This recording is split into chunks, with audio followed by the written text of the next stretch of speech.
what do you think is some of the worst things you may have done to kind of support your habit and whatnot, brother? No, the worst thing I ever did is stole money from my mom, man. I mean, my mom would be sleeping, I would sneak in her room and take money out of her purse and shit like that. Or I took her too much. This is one of the worst things right here. My mom came home with a brand new TV. She was all hella excited, put it up in her room and shit. And then when she came home at night, I had sold it. I took the TV and sold it, man, to this guy over to the liquor store, man. And my sister came home and my sister went over there and got the TV back, thank God. But yeah, I took my mom's brand new TV and sold that shit before she even watched it one time, man. She put it there and then she went to work. She came home and she got my TV, motherfucker. That shit, you out here. She kicked me out, put all my shit out front of the house, man. Oh my God. It was a bad day. But yeah, I ended up selling that TV for $40, man. To go show some crack, man. But that's like the worst thing, man. My mom was mad. She's so upset she couldn't believe it, man. Sold the TV she just brought home, man. Fuck. So yeah, that's probably the worst thing, man. And when I came home, all my stuff's out front of the house, and I was just like, man, dude, I fucked it up, man. My mom's. So I ended up getting back in the house though, but it took a couple days, you know what I mean? But my mom let me back in. My mom, she loved us to death, eh? That's moms, you know what I mean? She never did no drugs or drank no alcohol or nothing like that. She was workaholic. Yeah, I took the TV, man. That's the worst thing I ever did to get my dope, you know what I mean? That's the worst thing I ever did, stole from my family to get dope. Straight up. Anything else is irrelevant compared to that, you know what I mean? That's the biggest deal. But I mean, I've robbed jewelry stores and all kinds of shit, man. Broke into houses and took their shit and fucking went and bought dope with it, but that was the worst though, doing that to my mom, man. You know what I mean? She didn't deserve that. I put her through it. You know what I mean? I don't know if I had a toll on her before she passed away or whatever, but I know she passed away. She was cool, man. She got to talk to my niece. My niece said, "Mom, Grandma, man, you want to go? Just go. Hey, you ain't gonna..." Your mom passed away too as well. Yeah. She's been gone for a couple years now.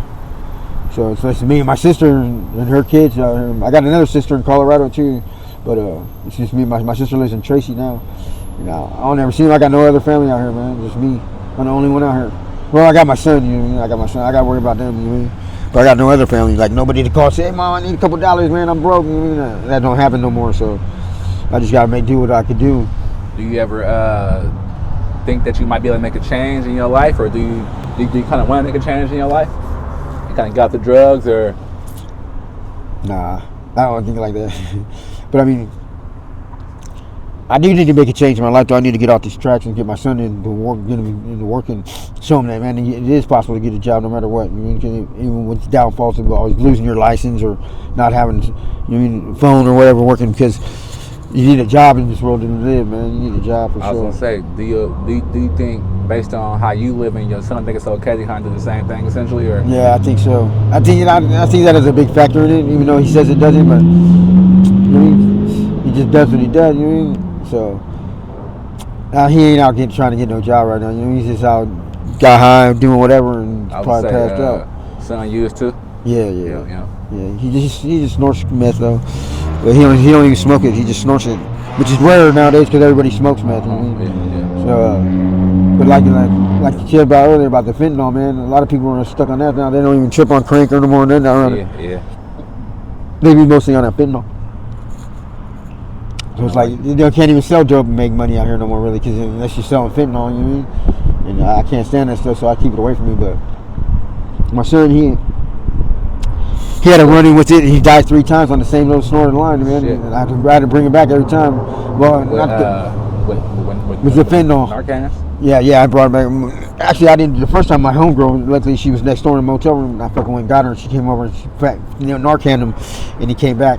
So then the ambulance showed up. We told him we didn't need him because he was already back. You know, so fucking I'm watching him closely, and then he fell out again. We had to call the ambulance back, bring the ambulance to the motel. They came, they got it. They Narcaned him, and he came back. And then I kept an eye on him. Then when they left, I kept an eye on him, man. And he's like still not quite right. So fucking a few hours later, he fucking fell out again. All from this one line, man. I got a box of Narcan for you too when you go, just in case. You know what I'm saying? Anybody might need that shit. You know yeah, I got a couple in my spot too. Okay, but shit, you know what I'm saying? More is always better, brother, for sure. Yeah. So yeah, for sure. Yeah. So she saved his life, man. I mean, I saved his life. And the third time they came, they said, man, like, we're gonna take him. They took him to the hospital and fucking put him in there. I went and visited him and stuff. But yeah, they was gonna let him go again, man. But the third time, it's like, man, no, we got to take him this time. And they took him to the hospital and kept an eye on him. You know, they thought he was still doing it. Like he had a circular steps. I said, man, they just did the one line, man. I'm telling you, he just did one line. And then, yeah, so they took him to the hospital. So he went to the hospital and that shit. Like I said, he just did the one line. Really, somebody dropped him into my room, into a motel room, and he picked it up and had a wild curiosity and wanted to see what it would do. And he snorted it and put him out. Shit, yeah. Killed him, man. He was dead. He was purple, man. The first time we brought him back, he was purple, man. Thought he's gone. I was like, man, I would have died. I know that was a scary, you know what I'm saying? Yeah, that's the worst moment I ever had in my whole life. Bro. I know you said it was traumatizing when you found the guy dead behind your tent. Yeah. But shit, seeing your son, I know that right there. That did it, man. That would have been the one, man, for sure. So think about it. I told my son, I said, man, check it out. I'll give you anything you want, man. But if you mess with that fentanyl, I'm cutting you off. I ain't giving you nothing, man. So if you don't fuck with that shit, then you got whatever you want, bro. So he been sticking to that. He's been getting dope on me all the time, methamphetamine, but I don't mess with that fentanyl. So that's not in his life anymore. Thank God.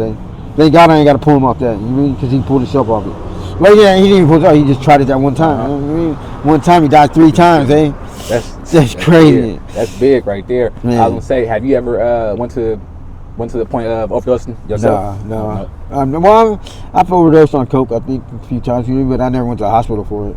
But there's been Somebody times brought you back or something, or no, I be by myself, man, smoking. And one time I just fell out, and I was up there. We was in the homeless camp, this homeless place at the house, and my son was there, and we lived in the attic, and I fucking locked the door, and I went and I did it. I smoked coke, and I fell out, man, and I could hear everything, but I couldn't move, man. I was like, fuck, my son can't get up to me, and I fucking know I died. I fucking overdosed. So I came to, and I was like, fuck, and I unlocked the door, and I let him up and told him, I said, man, I almost passed out, I almost died, bro, and I had to let him up, and yeah, but I would have been gone because I locked the door so nobody could get up there. You know what I mean? You couldn't get up unless you busted through the wall. That's the only way you get in my room and shit. So fucking I was out though. I fell out on the coke that time. You know, I stopped using it for a little while after that too. But yeah. Tell me, man, what's some of like your biggest regrets in life? Oh man, the biggest regrets in life is just I don't know. I think like not making my mom is getting a job and showing my mom that I can work and take care of myself and working. I mean, that's my biggest regret in life.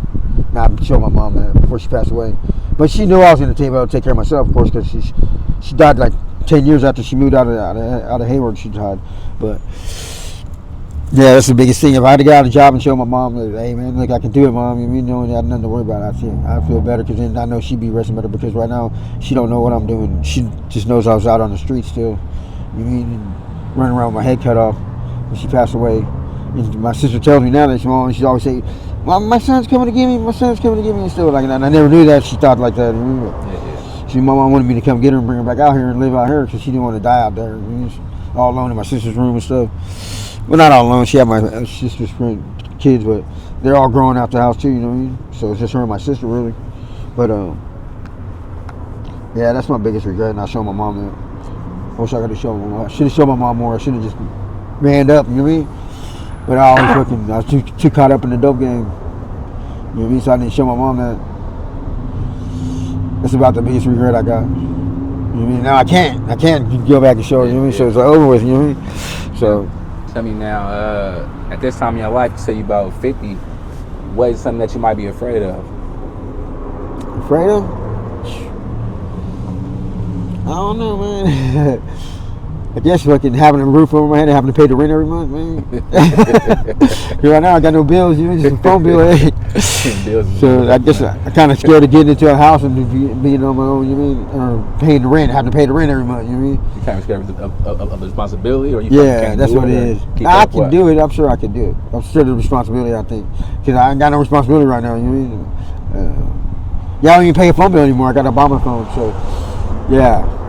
Yep, my responsibility is pay bills, man. That's what it is. Pay bills. And what do you kind of see yourself in maybe like the next 4 years, brother? Man, I don't know. I just got to take care of this case in Santa Cruz, man. Once I get that done out the way, then I can focus on something better, more realistic, you know what I mean? Because there's going to be a change, you know what I mean? I got to get off these tracks. It's just me and one other guy out there now. and my son, of course, and there's nobody out there. So when I can get up in the morning, I look outside. There ain't no tents around. Nobody let you know, hey man, everything's cool. There ain't no cops out here, so I got to sneak around and check and make sure no cops out there, and then I just venture out. But yeah, that's got to change, man. You got to figure that. Got to fix that. I mean, I always have my spot there. Like I said, my friend John Carp gave me the spot, so no matter what, that's always gonna be my spot on the tracks. But we can't live there no more because like the cops are trespassing on private property. You know what I mean? So if the cops see us, they're gonna arrest us. So I don't let no cops see me out there. But yeah, that's my biggest fear, though. I think it's getting out of there and having a bill to pay, like a rent. You know? And there's places out here that help you find a spot and everything. And then you only got to pay so much, how much money you make, you just pay some part of that to the rent. You know what I mean? But I ain't got no job, man. You know? I'm like, well, shit, there's definitely a program like you said that help out people who are homeless or, you know what I'm saying, standing in shelters and shit like that too. So you definitely should look into it, brother. Yeah, for sure. Yeah, I mean, my son already goes down to backs every day, but he's been doing that shit for months already. You mean? And it ain't helping. He ain't changed anything. You know what I mean? So I don't know if it's not because of him or it's because of the program that they got going on down there. I don't know too much about it, but they ain't helping my son out really. Yeah. And he's been going down there to the Backs place for months, over 6 months. He's been going down there. Do you feel like you have any hope for your future though? Yeah, for sure. For sure, there's always hope, man. I just got to get a job. That's the main thing. Get a job, man. The job makes everything different. Because then you got work to worry about. So yeah, that'd be the big difference. Right now I got nothing to worry about. But I worry about my son a lot. You know what I mean? Because he be out here fucking around and whatever, doing whatever. But yeah, he don't know nobody out here, so I worry about him a lot. That's about it. You know what I mean? Making his way. Okay.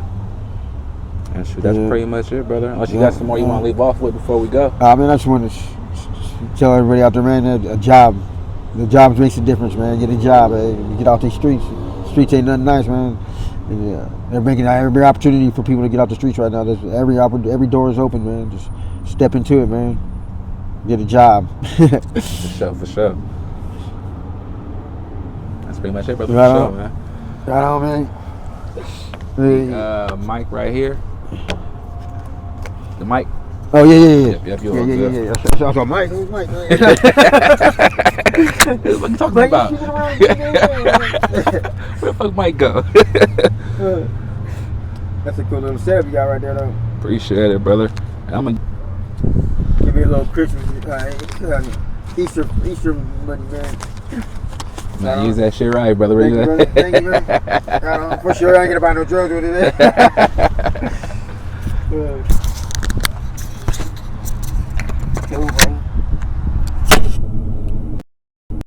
Set up, man. So I'll be able to see that on YouTube or what? What's it called? Global Pursuit Raw. I can send you the link and shit. Yeah. Yeah, text it to my phone. Yeah, but it's all good.